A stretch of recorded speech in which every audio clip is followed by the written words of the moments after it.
हमारा first numerical है 2.1। A train moves with a uniform velocity of 36 km/h for 10 seconds. Find the distance traveled by it। सबसे पहले हम इसका given data बनाएंगे। गिवन डाटा आपको बनाना आ जाएगा तो आपका पूरा न्यूमेरिकल इजीली सॉल्व हो जाएगा।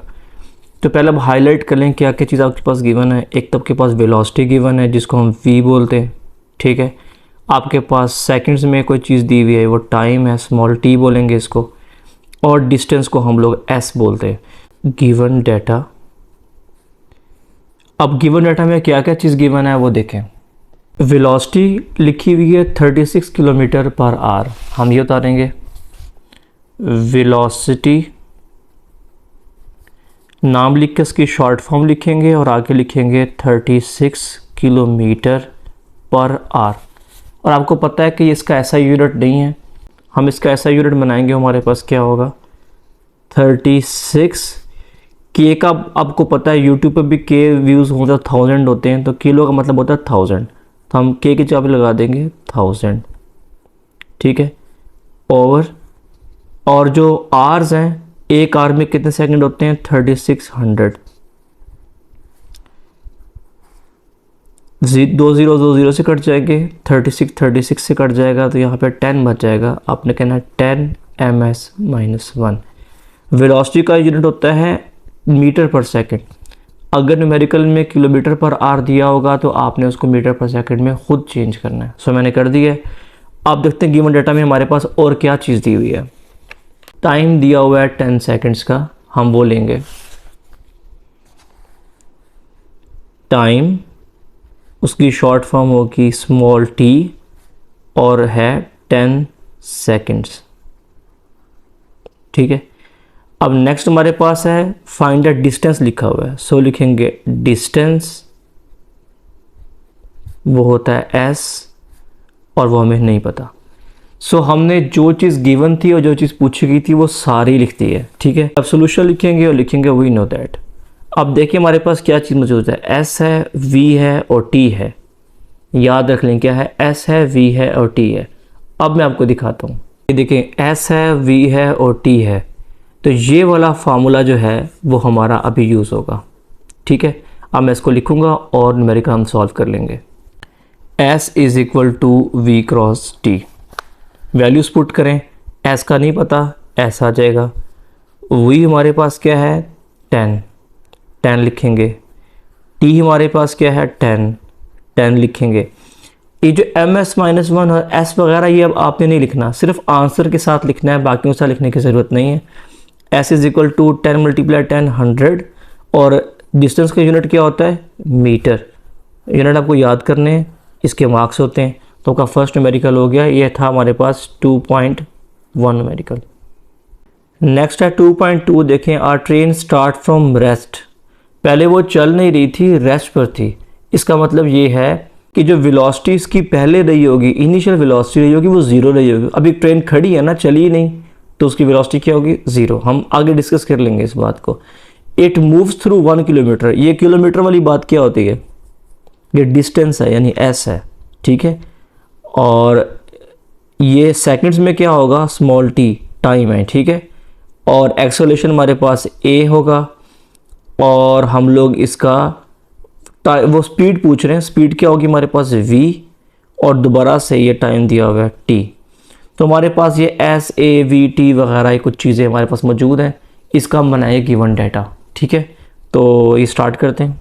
ये देखें लिखा हुआ है कि ट्रेन अभी रेस्ट से चलना शुरू हुई है, यानी कि इनिशियल वेलोसिटी इसकी 0 होगी। सो मैं लिखूँगा इनिशियल वेलोसिटी, शॉर्ट फॉर्म उसकी vi = 0 ms-1। उसके बाद दिया हुआ है डिस्टेंस, दिया हुआ है 1 किलोमीटर का, हम इसको लिखेंगे। सो डिस्टेंस देखें, डिस्टेंस s = 1 किलोमीटर। हमने पढ़ा था कि डिस्टेंस का यूनिट क्या होता है मीटर, इसको मीटर में चेंज कर लेंगे, 1000 मीटर हो जाएंगे, ठीक है। नेक्स्ट चीज़ हमारे पास टाइम दी हुई है, वो 100 सेकंड है, दोनों एक ही चीज़ है, ठीक है। तो टाइम कितना दिया हुआ है 100 सेकंड। अब ये लिखेंगे, हम टाइम लिखेंगे, उसकी शॉर्ट फॉर्म लाजमी लिखेंगे और साथ लिखेंगे कि 100 सेकंड्स है। अब वो पूछ रहे हैं कि यूँ एक ट्रेन है, ठीक है, ये ट्रेन है, ये कहते पहले रेस्ट पे थी, यानी इसकी इनिशियल वेलोसिटी 0 थी। इसने 1000 मीटर का फासला तय किया। जब ये रुकी फिर वेलोसिटी कितनी थी, यानी फाइनल वेलोसिटी पूछ रहे हैं हमसे। तो हम लिखेंगे फाइनल वेलोसिटी वो होती है VF, और वो हमें अभी तक नहीं पता। अब इसको सॉल्व करना शुरू करेंगे। सो हम देख रहे हैं कि हमारे पास VI है, S है, T है, VF है, और एक्सेलरेशन का जिक्र भी है तो वो A है। इतना सब कुछ एक ही फार्मूले में कहाँ मिल सकता है, हमें उसको तलाश करते हैं। ये देखें, ये जो इक्वेशन है ना, ये वाली और ये वाली 1, 2 और 3, ये 3 इक्वेशंस ऑफ मोशन जो है ना, इसमें ज़्यादा चीज़ें मौजूद हैं। S भी है, VI भी है, A भी है, T भी है। तो अब हम कौन सी यूज़ करेंगे? हमारे पास A नहीं है, देखें ना, हमारे पास सब कुछ है, हमारे पास A नहीं है। तो पहले A को तलाश करेंगे। तो आप मुझे बताएं इसमें से A हमें कैसे मिलेगा। देखें ज़रा, A इसके पास है, फर्स्ट के पास है, सेकंड के पास है, थर्ड के पास है, और हमने इन तीनों में से चूज़ करनी है कौन से यूज़ करेंगे। थर्ड तो हम यूज़ नहीं कर सकते क्योंकि इसमें VF का जिक्र है। तो देखिए हमारे पास VF नहीं है। यहाँ पर हमारे पास 2 ही ऑप्शन बच गए हैं, इक्वेशन 1 और इक्वेशन 2। इनमें से कौन सी यूज़ करेंगे? तो इसमें भी VF मौजूद है, वो हमारे पास नहीं है, इसको भी छोड़ देंगे। तो सेकंड इक्वेशन के ज़रिए से मैं A निकाल सकता हूँ। तो S is equal to VIT plus 1/2 AT²। मैं ये लिखूँगा। मुझे अभी पता लगा कि S is equal to VIT plus 1/2 AT²। अब सॉल्व करते हैं इसको आसान तरीके से। S हमारे पास कितना है? 1000 मीटर, 1000 लगा लेंगे। VI कितना है? 0, 0। T कितना है? 100, 100। ठीक है, 1/2 A हमें नहीं पता, A लिखेंगे। T कितना है? 100 का स्क्वायर। ठीक है, उतार लें 1000, ये 0 से मल्टीप्लाई होकर 0 हो जाएगा। 1/2 A, इसका अगर आप स्क्वायर लें तो ये 2 0 हैं तो ये 4 बन जाएंगे। कैलकुलेटर भी चेक कर सकते हैं आप लोग। 1000, 0 कुछ भी नहीं होता तो आ जाएगा 1/2 A। बल्कि आप ऐसे करें कि कटिंग कर लेते हैं ना, थोड़ा स्टेप छोटा हो जाएगा। 2 1 2, 2 5 10, ये 3 0 बच गए, ये साथ में आ जाएंगे। ठीक है, तो बन गया A इंटू 5000। ओके, A यहीं पे रहेगा, 1000 अपनी जगह पे रहेगा। 5000 यहाँ मल्टीप्लाई हो रहा है, यहाँ आके डिवाइड हो जाएगा। 3 0 से कट जाएंगे। काटना चाहें काट सकते हैं, आप डायरेक्ट इसको कैलकुलेटर पे सॉल्व करेंगे तो भी आंसर आएगा। तो आंसर हमारे पास आ जाएगा 0.2। और हमने बुक में पढ़ा हुआ है कि एक्सेलरेशन का यूनिट होता है ms-2, तो यूनिट लाजमी लगाना है, भूलना नहीं है। हमारे पास अभी A आया है, पूछा इसने था हमसे VF के बारे में। A हमारे पास आ चुका है, मैं VF निकाल सकता हूँ। इस वाली में भी मेरे पास VI भी है, A भी है, T भी है, तो मैं यहाँ से VF निकाल सकता हूँ। मेरे पास S भी है, A भी है, VI भी है, मैं यहाँ से भी निकाल सकता हूँ। दोनों में से कोई जो सी मर्जी ले लेंगे आपका आंसर आ जाएगा। ये ऊपर वाली छोटी है तो मैं फर्स्ट ले लेता हूँ। हमारे पास कौन सी है? VF is equal to VI plus AT। VF is equal to VI plus AT। ठीक है, VF हम फाइंड कर रहे हैं। VI हमारे पास कितना दिया हुआ है? 0 प्लस A अभी निकाला हमने, वो कितना आया था? 0.2, और T कितना था हमारे पास? 100। इसको मल्टीप्लाई करेंगे तो हमारे पास आंसर आ जाएगा 20। अब वेलोसिटी का आपको यूनिट पता है, वो क्या होता है? ms-1। सो हमारे पास ये फाइनली हमारे पास आंसर आ गया है। न्यूमेरिकल नंबर 3 में देखें आप, लिखा हुआ है कार की वेलोसिटी इतनी है और वो उसकी स्पीड बढ़ती है और इतनी हो जाती है आधे मिनट के लिए। ठीक है, उसका डिस्टेंस हमने निकालना है 1, उसकी फाइनल वेलोसिटी निकालनी है 2। दो चीज़ें मालूम करनी है। अगर फाइनल पूछ रहा है इसका मतलब है कि ये इनिशियल है, यानी ये VI है। एक्सेलरेट मतलब एक्सेलरेशन है, और मिनट दिए हुए, ये टाइम होगा। डिस्टेंस S हमने फाइंड करना है।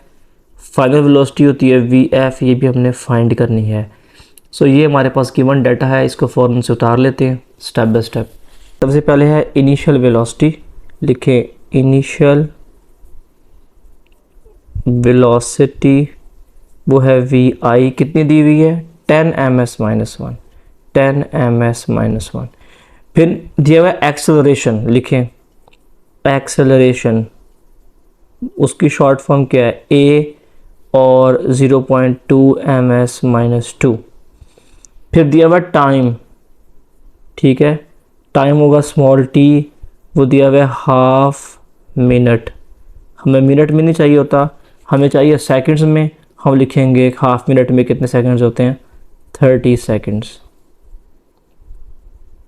फिर कहा है डिस्टेंस बताओ, डिस्टेंस होता है s, हमें नहीं पता। फिर कहा है फाइनल वेलोसिटी बताओ, तो फाइनल वेलोसिटी वो होती है vf, और वो भी हमें नहीं पता। अब इसको सॉल्व करना शुरू करते हैं, देखते हैं कौन सा फार्मूला यहाँ लगेगा। सेम हम पेज खोलिए, देखें हमें चाहिए s, तो s जो है हमें सेकंड इक्वेशन से मिल जाएगा यहाँ से, और vf जो है वो हमें फर्स्ट से मिल जाएगी। तो पहले बार न्यूमेरिकल की तरह पहले सेकंड लगाएंगे, फिर हम फर्स्ट लगाएंगे। तो स्टार्ट करते हैं। सो मैंने सेकंड इक्वेशन लिख ली है, अब इसकी वैल्यूज पुट करेंगे। सबसे पहले हमारे पास s है, तो s तो हम फाइंड कर रहे हैं, s आ जाएगा। v हमारे पास कितना दिया हुआ है 10 लिखेंगे। t हमारे पास कितना है 30 लिखेंगे, प्लस 1/2। a हमारे पास कितना है 0.2, वो लिखेंगे। और टी स्केयर हमारे पास कितना है, टी यानी कि 30 है, तो उसका स्केयर आ जाएगा। तो ये वैल्यूज पुट कर दी हमने। s is equal to 300 plus 1/2, 0.2 वैसे ही आ जाएगा। इसका आप स्केयर लेंगे तो आ जाएगा 900। ठीक है। अब आपने क्या करना है कि 2 1 2, 450 आ जाएगा। ठीक है। अब आपने 450 को 0.2 से मल्टीप्लाई करना है, 90 आ जाएगा। और इन दोनों को ऐड करेंगे तो 390 मीटर हमारे पास आंसर आ जाएगा। ठीक है। हमने एस तो निकाल लिया, अब वी एफ की बारी है। वी एफ के लिए पिछले न्यूमेरिकल में हमने क्या किया था, फर्स्ट इक्वेशन लगाई थी। ठीक है, हम यही लगाएंगे। V F is equal to V I plus A T. V F is equal to V I plus A T. V F is equal to V हमारे पास कितना था, वी हमारे पास है 10 प्लस ए हमारे पास था 0.2 और टी हमारे पास था 30। ठीक है, तो लिखेंगे V F is equal to 10 plus, इन दोनों को मल्टीप्लाई करने से आएगा 6। V F is equal to 10 plus 6 16 M S minus 1। तो हमारे पास ये वाला न्यूमेरिकल भी कंप्लीट हो गया। अब करेंगे 2.4 इंपॉर्टेंट न्यूमेरिकल है। एक टेनिस बॉल है, वो ऊपर उछाली गई है। ठीक है, आसमान की तरफ, ऊपर की तरफ, ऐसे ना ऊपर को उछाली है उन्होंने। जब टेनिस बॉल उछाली है तो उसकी वेलोसिटी थी 30 M S minus 1। 30 M S minus 1 बन जाएगी हमारी इनिशियल वेलोसिटी। फिर 3 सेकंड उसने लिए हैं हाईएस्ट पॉइंट पर पहुंचने के लिए। ठीक है, 3 सेकंड्स। एक तो कहता है कि वो मैक्सिमम हाइट ज़्यादा से ज़्यादा कितनी ऊपर गई है वो मालूम करें, और बताएं कि हाउ लॉन्ग, कितना वक्त लगेगा उसको वापस आने में।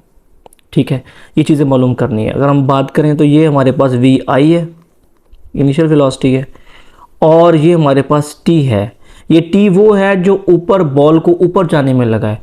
वापस आने में कितना लगा है हमने कैलकुलेट करना है। एक टी हमने वो कैलकुलेट करना है, एक हमने जो है ना ये एच, जिसको हम डिस्टेंस भी कहते हैं, हाइट डिस्टेंस ही होती है, ये भी मालूम करनी है। तो अब हम इसका बनाएंगे। गिवन डाटा छोटा सा बनेगा लेकिन सोल्यूशन से थोड़ा सा बड़ा होगा, तो ध्यान समझेंगे तो आपको समझ में आ जाएगी। गिवन डाटा देखें तो हमारे पास एक तो इनिशियल वेलोसिटी थी ना, इनिशियल वेलोसिटी, उसको हम कहते हैं वी आई। वो इन्होंने दी हुई है 30 एम एस माइनस 1। ठीक हो गया। फिर वो कहते हैं टाइम। ठीक है, टाइम हमारे पास है स्मॉल टी, वो हम बोलेंगे 3 सेकंड्स। एक हमने निकालनी है मैक्सिमम हाइट। मैक्सिमम हाइट हमारे पास होगी h, वो हमने फाइंड करनी है। एक हमने टाइम फाइंड करना है, time taken by the ball to return to ground. ज़मीन पर वापस आते हुए जो बॉल ने टाइम लिया ना, वो टाइम भी हमने फाइंड करना है। तो सबसे पहले तो हम ये हाइट वाला मामला जो है ना वो सुलझाते हैं। अब हाइट वाला चक्कर क्या है कि आपको मैं पहले बता चुका हूँ कि जो हाइट है वो डिस्टेंस ही होता है। तो हमने एस वाला की फार्मूला पकड़ना है। ठीक है, जिसमें वी आई भी हो और टी भी हो। तो चेक करते हैं हमारे पास कौन सा ऐसा फार्मूला है। सो फिर से हम उस पेज पर आ चुके हैं। अगर आप इस पर सेकंड इक्वेशन देखते हैं, ये वाली सेकंड वाली, तो एस हम फाइंड कर लेंगे। VI और T हमारे पास दोनों चीज़ें हैं। A का जहाँ तक मसला है वो समझाता हूँ, उसका हम क्या करेंगे, इसका भी कॉन्सेप्ट है। तो मैं लिख रहा हूँ S is equal to VIT plus 1/2 AT²। अच्छा, अब क्योंकि हाइट इन्वॉल्व है तो S की जगह पर आ जाएगा H VIT प्लस 1/2 और ये A बन जाएगा G, यानी कि एक्सेलेरेशन बन जाएगा ग्रेविटेशनल एक्सेलेरेशन। अब ये बात मुझे कैसे पता लगी है, मैं आपको दिखाता हूँ। ये देखें, उन्होंने A की जगह G लिखा और S की जगह पे H, ठीक है। इससे हम इक्वेशन को चेंज कर लेते हैं जब ग्रेविटी के अंदर कोई चीज़ आती है। अब क्योंकि जो बॉल हम यूज़ कर रहे हैं वो बॉल जो है वो पहले तो नीचे थी, फिर ऊपर उछाली गई है, अब ऊपर से उसने नीचे की तरफ वापस आना है, तो इसमें ग्रेविटी इन्वॉल्व होगी। जो अर्थ की ताकत है चीज़ों को अपनी तरफ खींचने की, वो इन्वॉल्व होगी।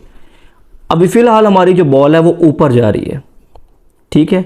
ग्रेविटी कहाँ होती है? हमेशा नीचे। ग्रेविटी किधर होती है? नीचे। जबकि बॉल हमारी जा रही है ऊपर। हम इसकी भी बात कर रहे हैं, ठीक है। तो ये वाली बॉल है हमारी, तो ये बॉल जा रही है ऊपर, ग्रेविटी आ रही है नीचे। ये एक दूसरे के ऑपोजिट हैं। जब ऑपोजिट होते हैं तो हम माइनस का इस्तेमाल करते हैं, ठीक है। मैं आपको दिखाता हूँ कैसे। एच तो हम फाइंड करें, एच की जगह पे एच आ जाएगा, वी आई की जगह पर ये वैल्यू आ जाएगी 30 की, 30 आ गया। और टी हमने पढ़ा हुआ है, टी हमारे पास क्या है? टी हमारे पास है 3 प्लस 1/2 जी। अब जी के बारे में बात कर रहे हैं कि ग्रेविटी नीचे है जबकि बॉल ऊपर जा रही है, ऑपोजिट जा रही है, तो माइनस का 10 आएगा, ये प्लस का 10 नहीं आएगा, ठीक है। इसकी वैल्यू भी बुक पे दी हुई है, आपको दिखा देता हूँ मैं। ये देखें, इसकी वैल्यू दी हुई है 10। ग्रेविटेशन एक्सेलरेशन क्या होता है? 10। तो मैंने 10 लगा दिया। वहाँ पर लगाया माइनस का क्योंकि ग्रेविटी नीचे आ रही है, बॉल जो है वो ऊपर की तरफ जा रही है। और टी हमारे पास था 3 का square. H is equal to, ये हो जाएगा 90। अच्छा, प्लस माइनस माइनस, इसको इससे काटेंगे 5 और 3 स्क्वायर क्या हो जाएगा? 9। H is equal to 90 minus, इनको मल्टीप्लाई कर लें 45, और 90 में से 45 निकालेंगे तो 45, क्योंकि हाइट जो है वो डिस्टेंस ही होता है और डिस्टेंस का यूनिट क्या होता है? मीटर, तो हम मीटर ही लगाएंगे। तो हमारे पास मैक्सिमम हाइट तो आ चुकी है।